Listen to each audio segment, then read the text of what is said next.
Hello, everyone. This is Zayami Eccles-Erwin from FilmFestivalCircuit.com and the assistant director of the Oregon Screams Horror Film Festival. Right now, we are gearing up for our fall 2023 screening, which is going to be on October 7th at the Sunshine Mill Winery and Drive-In Theater. And today I'm talking with one of our participating filmmakers. Harry Waldman is the writer and director of Enter the Room. Harry, thank you so much for meeting with me. Of course, it's great to be here. So let's jump into it. What inspired Enter the Room? So actually, where I came up with this idea, it started with my freshman year of college. I had a roommate, and to put it lightly, we didn't get along too well. I think he wasn't. I believe he was an only child. He wasn't used to having others, in his room, in his personal space. So he was definitely a little uptight. But actually, fun fact about the film is that the main character Brian, all the things that he's getting on his brother Jeremy's case about, those were all things that he actually accused me of, and there were actually a handful of things that he had accused me of or called me out on that I simply didn't have enough time to fit into the 15-minute time frame. But anyway, so yeah, I mean, what started out as this unpleasant experience ended up giving me, this potentially good idea for this film. So in hindsight, it wasn't fun living with him, but I'm actually glad we met, because if we didn't, I don't think this film ever would have been made. In addition to that, so I came up with the idea of these two roommates clashing over kind of having differing lifestyles. I didn't think that was quite enough, though. So I didn't realize it at the time, but this film actually, I believe, is pretty heavily influenced by whatever happened to Baby Jane. Kind of, same with the sibling rivalries. Okay. So I figured, why not make them brothers? Why not give them this kind of past traumatic backstory that shaped who they were? And once I kind of came up with that idea, I just ran with it and went from there. I love that, and it's cool to see how the story, starts in this microcosm and just expands to become very, very huge, and with this overarching psychological narrative. Tell me, you're pulling from a real life experience with this. What's it kind of like writing, a personal experience into something different, into something philosophical and narrative? Yeah. What actually was really surprising about it, because this was my first professional film that I ever created. Um, I had thought, because initially, as I mentioned, the experience was pretty unpleasant, and Right. initially, I felt like I needed to get the story off my chest. I had originally thought that while I was excited to make this, make this film, take this idea and turn it into a film, that it would be painful to Mm. create.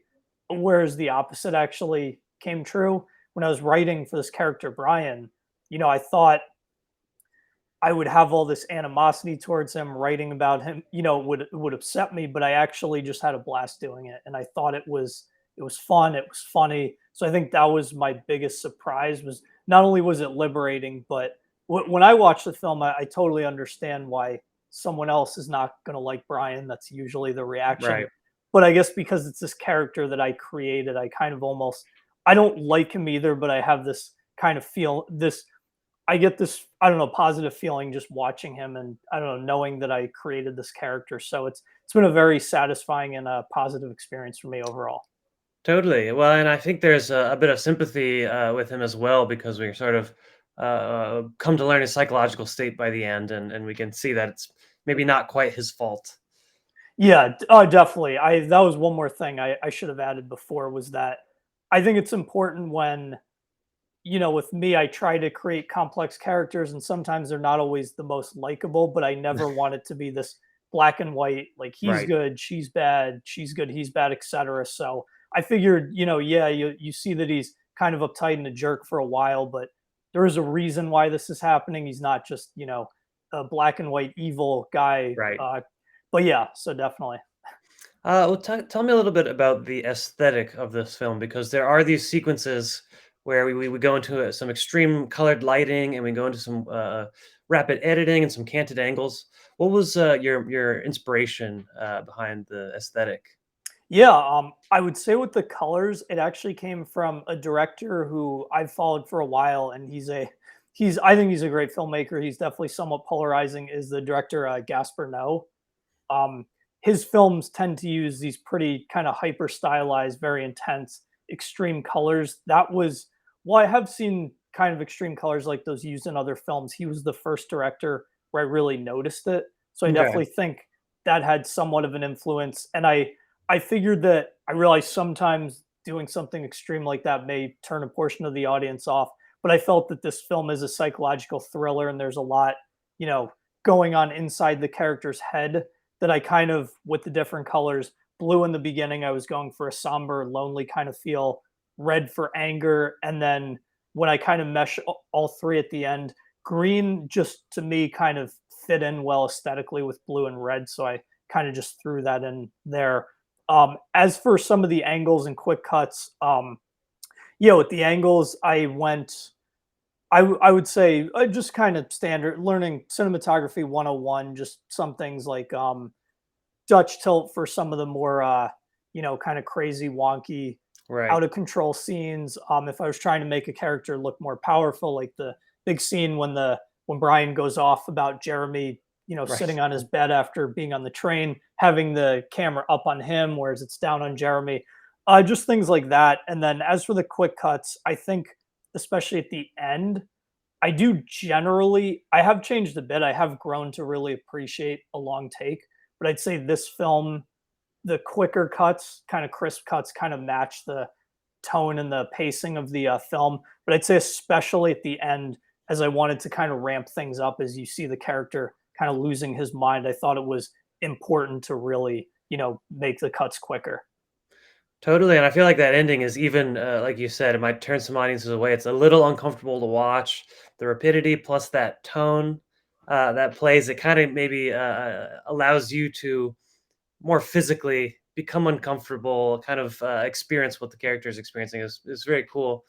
Um, so you're talking about you've been working on some other stuff. What did you learn from this experience? I would say the main things, there was so much, so I'm just trying to think of the couple bit because this was the first professional film I ever Okay. made. I was really lucky in that the cinematographer and producer Lance Elliott Adams, he was the guy I met as the first film set I worked on as a production assistant. We hit it off, so he kind of took me under his wing. I was helping him on some of his films, and to return the favor, he ended up helping me out with this. Okay. Cool. But yeah, so there were so many things I learned just watching him, especially being a producer, because I'd say that was the first thing, just learning how to bring people together, how to sell your idea to people, especially when you're working with a limited budget. Um, just with finding actors, through casting websites, that was one of the big things was realizing that, oh yeah, it's a lot of work, but I can, reasonably do this, which I have produced my films ever since. Um, I would say though the biggest challenge probably the first time was dealing with the shot list. I Hmm. I done a little bit of experience, but I don't think, in my defense, it was my first time, but I don't think I did the best job just understanding logistics, how much Okay. time I could save if I'm, not necessarily shooting the film in sequential order, but Right. shooting, understanding, oh, every time we flip an angle, we need to reset lights, we need to reset camera, sound needs to reset up. So I would say that the first day, my assistant director was definitely pretty stressed out because it was not, and he was amazing. So because it wasn't created in the most efficient manner, so I'd say that that was the biggest sort of mistake I made and um, thing I learned the most from. And ever since that film, I've really spent a lot of countless hours just focusing on the shot list and making sure that we can capture all our shots. Okay, totally. Well, that's good advice. Really focusing on how to maximize efficiency in that department. So, what are you working on next? Yeah, so I actually have a few projects. Okay. In addition to Enter the Room, it was kind of because of COVID as it affected all of us. There was a backlog of films, so Enter the Room is my first professional film. I have another short film in the backseat, which that one's having a smaller festival run, but that one's gone to some festivals.